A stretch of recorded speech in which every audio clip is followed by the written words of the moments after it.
기다려야 합니다 라는 제목으로 함께 은혜를 나누겠습니다. 13장 오늘 본문 말씀은 블레셋과의 전쟁 이야기거든요.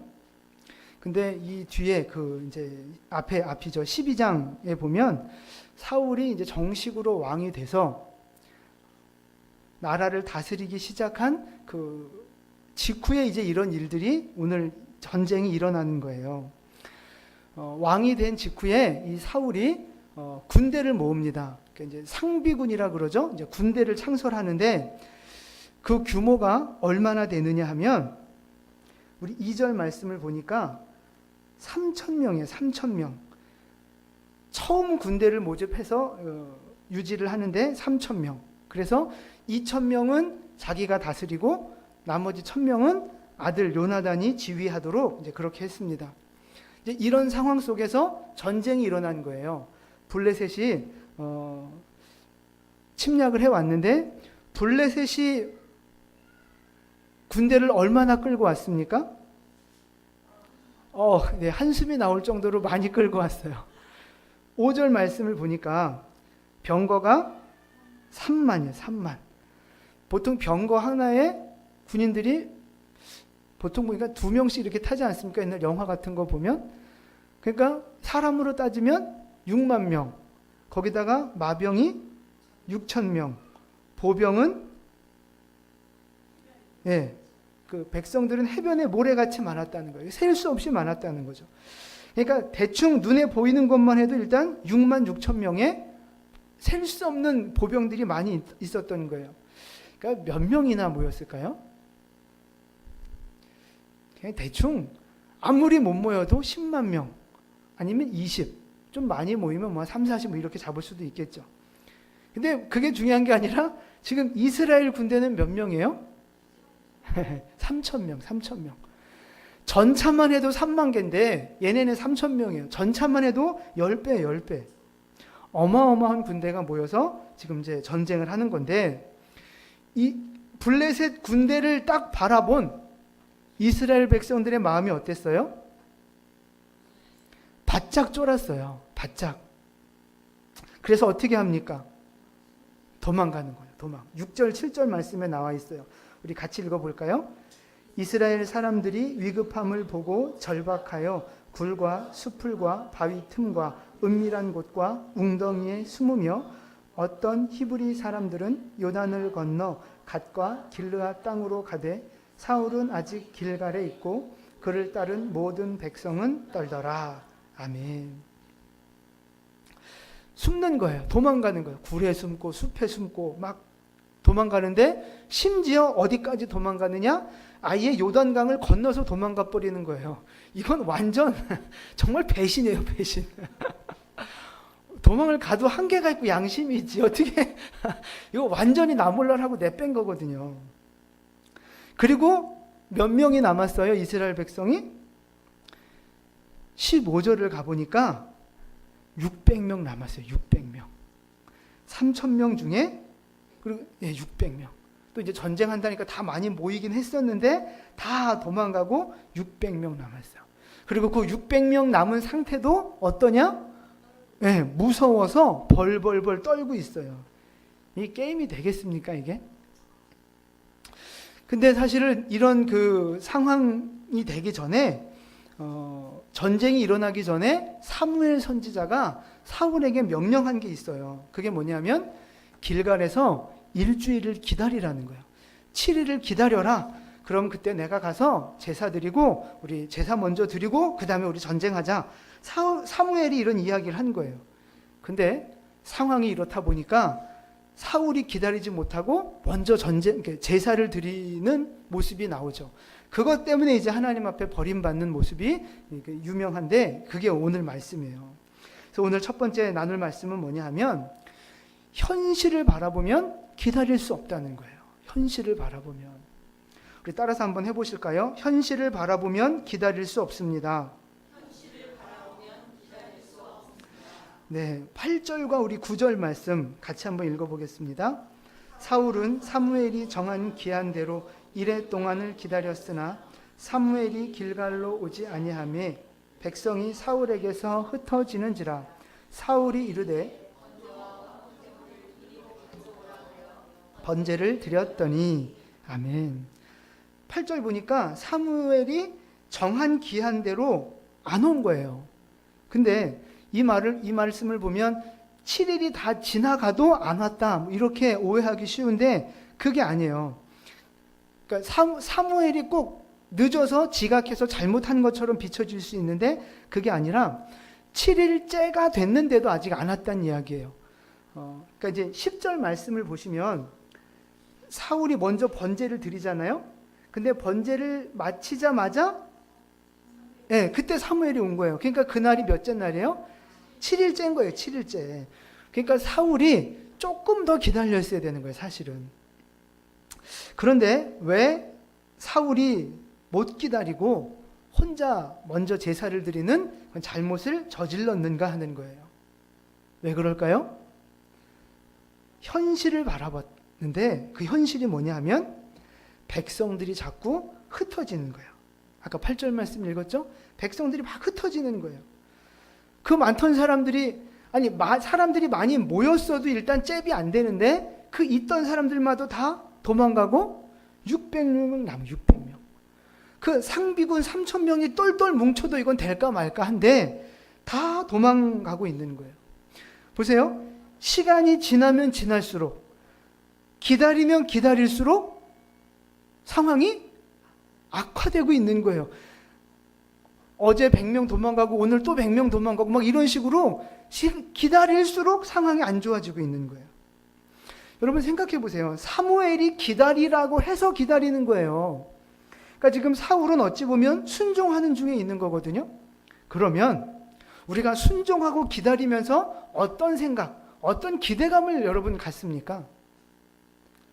여러분이 사울 입장에서 지금 기다린다고 생각해 보세요. 어떻게 돼야 이게 하나님 은혜예요? 하루 기다렸더니 1,000명이 더 붙었어요. 그렇잖아요. 말씀에 순종해서 기다릴수록 사람들이 점점 더 많이 몰려와서 이스라엘이 점점점 군대가 많아지고 막 사기가 막 올라가고, 그래서 야 이제 한번 해보자, 하나님 우리를 도우신다, 막 이런 어떤 감격 속에 막 전쟁을 해야 되잖아요. 그래서 사실 기다리는 거 아니겠습니까?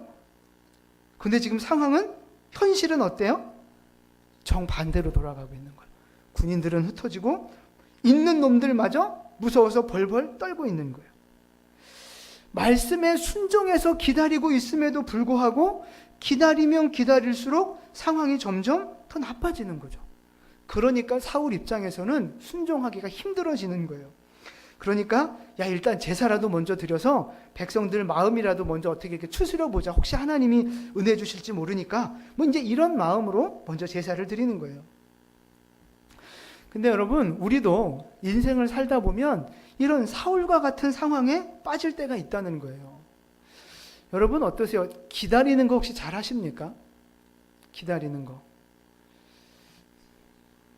힘들어요. 네. 사실 우리가 인생을 살면서 제일 힘든 것 중에 하나가 기다리는 거예요. 기다리는 거. 특히 우리 한국 사람은 더 이렇게 좀 급한 면이 있잖아요. 우리가 믿음 생활하면서 우리 기다리는 거거든요. 믿음도 사실은 기다리는 거예요. 천국을 기다리고 주님 오실 날을 기다리고 하나님의 약속이 이루어질 날을 기다리는 거예요. 그래서 우리의 삶 속에도 믿음에 대한 기다림이라는 게 있어요.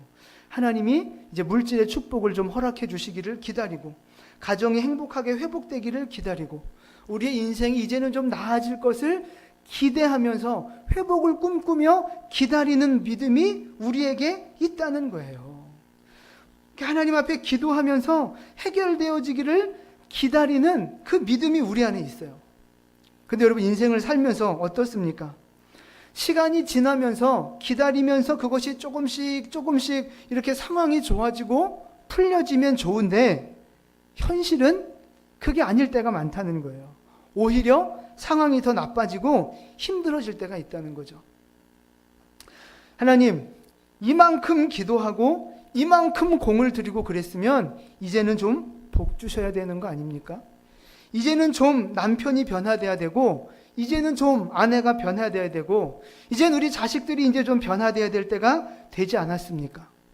하나님, 이제는 사업을 좀 풀어주시고 이제는 좀 축복을 주시고 이 고난에서 이제 좀 벗어나게 하실 때가 되지 않았습니까? 내가 여태까지 몇 년 기도했습니까? 내가 하나님 힘들어도 충성하고 있잖아요. 이제 하나님 나를 도와주셔야 되지 않습니까? 우리 안에 이런 마음이 있고 기대감이 있다는 거예요. 그런데 오히려 상황이 더 안 좋아진다는 거죠. 점점 더. 이럴 때 우리가 실수하기 쉽다는 거예요. 이제는 더 못 기다리겠다는 거죠. 이제는 때려쳐 이제 이러는 거죠. 나 할 만큼 했다는 거예요. 하나님, 나 기도할 만큼 했어요. 나 참을 만큼 참았어요. 근데 이게 뭡니까? 이제 더는 못 참습니다. 그러면서 이제 벌떡 일어나는 거죠. 기도를 포기하고 믿음으로 인내하고 행동하기를 포기해버리는 거예요. 그러면서 될 대로 되라 그래. 이제 알아서 되겠지. 뭐 하나님 어떻게든 하겠지. 이제 이러면서 그냥 탁 놔버리는 거예요. 이렇게 되기 쉽다는 거예요. 우리 인생이. 근데 여러분, 이럴 때 뭐 해야 돼요? 참아야 하느니라. 참아야 하느니라. 한 번 더 참아야 되는 거예요. 인내하고 오래 참아야 되는 거예요. 내가 안 참고 내 성질대로 그냥 이렇게 해버리면 더 좋아질 것 같아요? 절대 그러. 오늘 사울도 봐요. 이렇게 자기가 안 기다리고 이렇게 하니까 결국 하나님 앞에 버림받잖아요. 안 기다리고 내 성질대로 하면 더 나빠지는 거예요. 어둠이 깊어질수록 새벽에 가까이 오는 거잖아요. 여러분, 그 믿음을 가지시면 돼요. 그 믿음을 갖고 참고 인내하는 여러분 되시기를 축복을 드립니다. 그래도 죽겠어요. 그래도 더 이상은 못 참겠어요. 뭐 이런 분들 계시거든요. 우리가 그럴 때 있어요. 근데 맞아요. 그 말이 맞아요. 사실은 더 이상 견딜 수가 없어요. 더 이상 참을 수가 없어요. 이 왼수 때문에, 이 힘든 환경 때문에 더 이상 기다릴 수가 없어요. 사실은 그게 우리의 수준이고 우리의 한계인 거예요. 한계. 어쩔 수 없어요. 사실 기다릴 수 없어요. 그래서 은혜가 필요한 겁니다. 갈라디아서 5장 말씀 볼까요? 5장 22절, 23절. 우리 성령의 열매인데요. 같이 읽겠습니다. 오직 성령의 열매는 사랑과 희락과 화평과 오래 참음과 자비와 양선과 충성과 온유와 절제니 이 같은 것을 금지할 법이 없느니라. 아멘. 자, 성령의 열매 중에 오래 참음이 있고 절제가 있어요. 그러니까 이 참고 인내하는 건 사실 내 힘으로 할 수 있는 건 한계가 있어요. 내가 아무리 참을성이 많고 내가 아무리 이를 악물고 버텨도 인간의 한계가 있어요. 하나님의 때가 되기까지 기다릴 수 있는 그 인내는 내 힘으로 하는 것이 아니라 성령의 열매로 할 수 있는 거예요. 하나님의 은혜로만 기다릴 수 있는 거예요. 그래서 우리에게 성령의 은혜가 필요하다는 것입니다. 그러니까 성령의 열매로 기다릴 수 있으니까 항상 우리 안에 성령의 은혜가 있어야 하고 항상 성령의 충만함이 있어야 돼요. 그러려면 기도를 쉬지 말고, 그러려면 말씀을 놓지 말고 끊임없이 기도하며 말씀을 붙드는 그 믿음의 발버둥 치는 모습들이 필요하다는 것입니다. 그래야 성령 충만함을 유지하며 하나님이 허락하신 때까지 기다릴 수 있는 거예요. 그래서 그렇게 자꾸 말씀 제가 이렇게 훈련하고 강조하는 것이 바로 그 이유예요. 여러분, 눈에 보이는 그 현실, 깜깜한 현실, 희망이 없는 현실, 그 현실 때문에 흔들리지 마시고 끝까지 참고 기다리셔서 하나님의 약속을 받는 여러분 되시기를 축복을 드립니다. 내 힘으로는 기다릴 수 없지만 하나님이 은혜 주시면 또 힘을 주시고 또 우리를 새롭게 하시고 또 견딜 수 있는 은혜 주실 줄로 믿습니다. 아멘. 두 번째 말씀은요, 전쟁이 하나님께 속했다는 것을 믿으면 기다릴 수 있다는 거예요. 사울이 기다리지 못한 진짜 이유는 뭐냐 하면 사람을 의지했기 때문에 그런 거예요. 군사력을 의지했기 때문에 그런 거예요. 눈에 보이는 거. 사울 생각은 뭐냐 하면 전쟁에서 이기려면 뭐가 필요한 거예요? 군대가 필요한 거예요. 더 강력한 무기, 더 많은 군대, 그래야 전쟁에서 이길 수 있죠. 군사력과 힘이 중요한 거예요. 사울 생각에. 그런데 자꾸 이게 빠져나가는 거예요. 흩어지고 있는 거예요. 그러니까 자기가 의지하는 것이 점점점 없어지니까 불안한 마음이 들 수밖에 없는 거예요. 두려운 거예요. 이 사건을 통해서 하나님께서 사울에게 가르쳐주고 싶은 것이 사실은 두 가지 있었어요.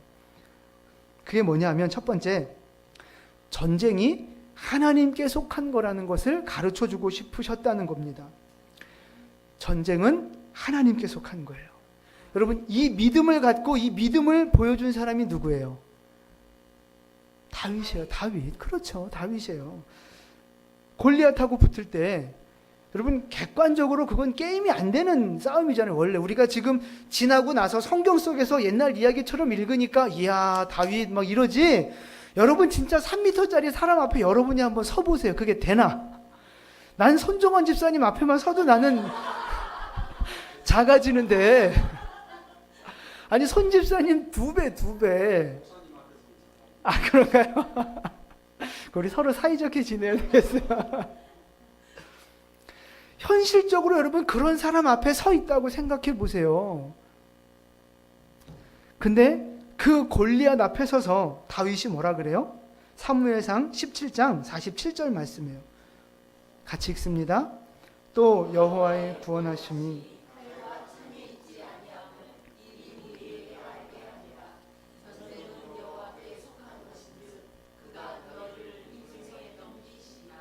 아멘. 다윗의 고백이에요. 여호와의 구원하심이라는 것은 칼과 창에 있는 게 아니라는 거예요. 하나님께 속한 거라는 거죠. 전쟁과 구원의 문제는 하나님께 속한 거라는 거예요. 다윗에게는 이 분명한 믿음이 있었고 고백이 있었어요. 그러니까 그 골리앗 앞에서도 담대하게 달려나갈 수 있었다는 거죠. 여러분, 만약에 사울에게 이 믿음이 있었다면 어떻게 했을까요? 지금 600명 남아있는 상황에서 어떻게 했을까요? 그죠? 600명? 충분하죠. 기드온은 몇 명 갖고 이겼어요? 300명 갖고 이겼잖아요, 기드온은. 600명이나 되잖아요. 배짱도 부릴 수 있어요. 야, 너네 무서우면 가. 뭐 이럴 수 있어요, 사실. 전쟁이 군사력에 속한 것이 아니라 하나님께 속한 거기 때문에 그 믿음이 있으면 사실 600명도 충분해요. 그래서 얼마든지 기다릴 수 있었다는 거죠. 근데 사울의 문제는 뭐냐면 백성이 흩어지고 있는 게 문제가 아니에요, 사실. 군사력이 부족한 게 문제가 아니에요. 뭐가 문제예요? 믿음이 문제인 거예요, 믿음이. 전쟁이 하나님께 속해 있다는 그 믿음이 없는 거예요, 사울은. 그게 문제지. 믿음이 문제지 눈에 보이는 군사력이 문제가 아니라는 거예요. 그래서 믿음이 부족했기 때문에 끝까지 기다리지 못했다 하는 것입니다. 여러분, 우리 인생도 그렇잖아요. 우리 인생 속에 불안함이 있어요. 걱정이 있지 않습니까? 재정적인 문제가 발생하면 두려운 마음이 들고 불안해져요. 어떻게 해야 되나? 살다가 뭔가 이렇게 퍽 일이 터지고 사고가 나면 우리 마음속에 불안함과 두려움이 생겨요. 예를 들어 여러분, 우리가 그렇잖아요. 돈이 많으면 어떤 마음이 듭니까? 돈이 숨을 쉴 수 없을 만큼 있어요? 그럼 여러분 어떤 마음이 드세요? 아, 없어 봐서 몰라요? 주여. 돈이 없으면 불안하고 걱정되고 위축이 돼요, 사람이. 그렇죠? 근데 반대로 지금 내가 맞게 얘기했어요? 네. 돈이 많으면 어떻게 돼요? 그죠? 든든하고 뭔가 당당해지고 어깨에 딱 힘 들어가고 그런 거예요. 돈이 있으면 당당해지고 돈이 없으면 걱정되고 불안해지고. 여러분, 이 마음이 다 어디에서 나오는 걸까요? 네, 내 인생은 돈에 속해 있다는 마음 때문에 나오는 거예요. 내 인생은 세상의 것에 속해 있다는 마음에 사로잡히면 그게 있으면 당당해지고 없으면 불안해지는 거예요. 꼭 사울의 마음이 바로 그런 거예요. 근데 여러분, 이거 아셔야 돼요. 그 마음이 사실은 죄예요, 죄. 교만한 죄. 우상 섬기는 죄예요. 그게 왜 그래요? 우리 인생은 하나님께 속해 있는 건데 하나님만 의지해야 되는데 지금 뭘 의지하는 거예요? 돈을 의지하는 거예요. 세상의 걸 의지하는 거예요. 여러분, 그거 죄예요. 우리의 인생은 하나님께 속해 있는 줄을 믿으시기를 바랍니다. 그러니까 사실 돈이 없는데 당당해지기 참 쉽지 않아요. 뭔가 이렇게 가진 게 없고 환경이 어려운데 당당해지기 쉽지 않아요. 근데 그건 사람의 마음이라는 거예요. 사람의 마음. 근육이 조금 부족해도 뿔릴 필요 없어. 그건 사람의 마음인 거예요. 하나님이 내 인생을 붙들어 주시고 내가 하나님만 의지하는 믿음으로 살아간다면 우리는 넉넉히 승리하게 됨을 믿으시기를 바랍니다. 다윗의 고백처럼 여호와의 구원하심이 칼과 창에 있지 않은 것처럼 우리의 인생의 성공도 세상적인 스펙이나 물질에 있지 않다는 거예요. 그 믿음의 고백이 우리 안에 있기를 축복을 드립니다. 그러니까 근육 키우는 것보다 먼저 중요한 게 하나님 앞에 예배하는 거예요. 먼저 막 돈 벌러 다니고 막 사람 만나러 다니고 그것보다 먼저 더 중요한 게 하나님 앞에 나와 예배하고 하나님 의지하며 믿음을 정리하는 것이 더 중요하다는 거예요. 로마서 8장 31절 말씀 보세요. 같이 읽습니다. 그런즉 이 일에 대하여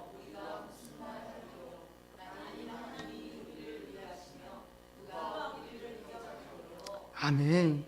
하나님이 내 편이시면 하나님이 나를 위하고 계시는데 누가 나를 무너뜨리고 누가 나를 대적하겠느냐?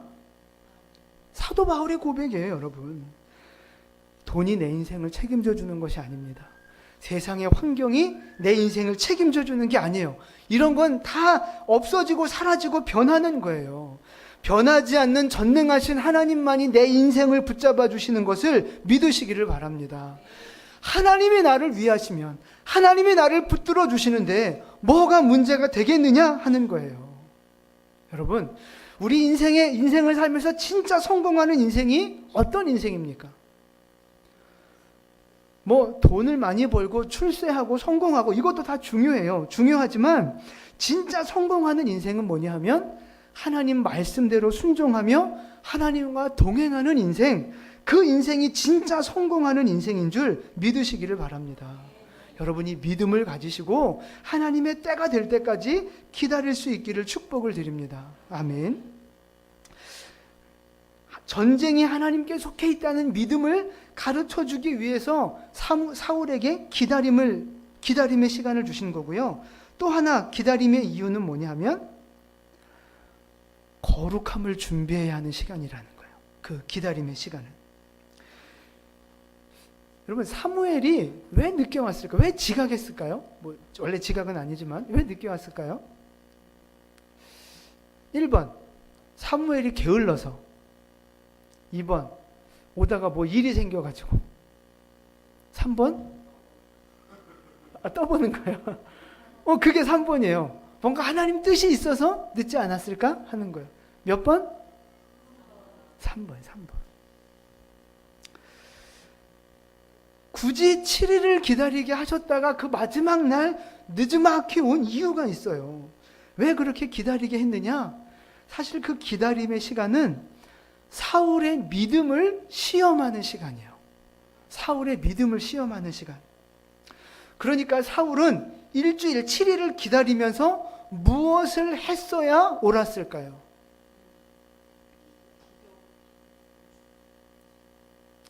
그렇죠. 뭐 기도도 하고 말씀도 묵상하고 하면서 자기의 믿음을 준비하는 시간으로 삼았어야 돼요. 전쟁이 하나님께 속해 있음을 믿고 하나님을 의지하는, 몸과 마음을 거룩하게 준비하는, 하나님이 그 전쟁을 하실 수 있도록 맡겨드리는 그 믿음에 준비하는 시간을 보냈어야 했다는 거죠.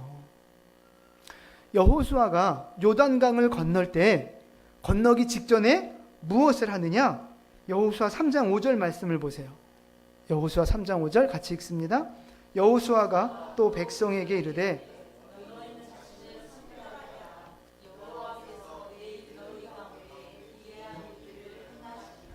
아멘. 요단강을 건너는 거, 가나안 땅에 들어가서 정복하는 거, 이게 다 누구에게 속한 일이에요? 하나님께 속한 일이에요. 영적인 전쟁이고 하나님의 일들이에요. 그 다 기적들이잖아요. 그게 그 하나님의 은혜를 기다리고 하나님의 기적을, 기이한 일을 기다리는 사람은 무엇을 해야 되느냐? 자신을 성결하게 하는 준비가 필요하다는 거예요. 왜 그래요? 하나님이 거룩한 일을 행하시는데 그걸 거룩하지 않은 사람에게 부어주실 수 없다는 거예요. 여러분, 그릇에 음식을 담는데 더러운 그릇에다가 음식 담을 수 없잖아요. 깨끗해야 거기다 음식을 담잖아요. 마찬가지예요. 마치 신부가 신랑을 기다리면서 자기를 단장하고 준비하듯이 거룩한 하나님의 은혜와 기적을 기다리고 준비하는 사람은 내 영혼을 거룩하게 준비해야 한다는 것입니다. 야고보서 1장 4절 말씀 같이 읽습니다. 인내를 온전히 이루라. 이는 너희로 온전하고 구비하여 조금도 부족함이 없게 하려 함이라. 아멘. 기다림의 시간, 뭐 하는 시간이냐면 나를 준비하는 시간이에요. 온전하고 구비하여 부족함이 없는 사람으로 만들어가는 시간, 그 시간이 바로 기다림의 시간이라는 거예요. 그러니까 여러분, 지금 우리가 하나님의 은혜를 기다리고 있잖아요.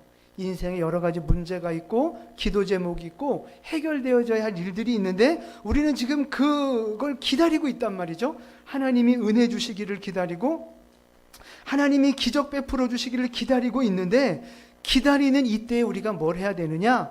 나를 거룩하게 하는 준비를 하셔야 된다는 거예요. 나 스스로를 거룩하게 하는 믿음을 준비하셔야 된다는 거예요. 그래야 하나님의 때가 오는 것이고 우리 금요일 말씀처럼 그래야 우리에게 새벽이 열리는 거고 하나님의 축복의 역사를 경험하게 되는 거예요. 마지막 질문. 그럼 우리가 어떻게 거룩해질 수 있을까 하는 거예요. 요한복음 17장 17절 말씀입니다. 그들을 진리로 거룩하게 하옵소서. 아버지의 말씀은 진리니이다. 아멘. 하나님의 말씀으로 우리를 거룩하게 할 수 있다는 거예요. 진리로 거룩하게 되는데 그 진리는 하나님의 말씀이라는 거죠. 그러니까 기도와 말씀이 없이는 우리가 거룩해질 수 없는 거예요, 사실. 우리가 뭐 산에 들어가서 뭐 수련을 하고 돌을 닦는다고 우리가 거룩해지는 게 아니에요. 하나님의 말씀이 내 안에 들어와야 거룩해지는 거예요. 하나님 앞에 무릎 꿇고 기도해야 우리의 영혼이 거룩해질 수 있는 거예요. 그래서 우리가 자꾸만 이렇게 교회에서 말씀 훈련을 하는 이유가 뭐예요? 기도시키는 이유가 뭐예요? 거룩해져야 돼요. 이 거룩함으로 준비가 되어져야 하나님의 기적을 경험할 수 있으니까. 사랑하는 성도 여러분, 하나님의 축복의 때를 기다리고 하나님의 기적의 은혜를 기다리는 여러분, 거룩함을 준비하시기를 축복합니다. 때가 되면 하나님이 반드시 승리하게 하시는 은혜, 기적을 경험하게 하시는 은혜를 허락해 주실 줄로 믿습니다. 거룩하게 준비되어 고난을 이기고 승리하는 여러분 되시기를 예수님의 이름으로 축원을 드립니다. 아멘. 기도하겠습니다.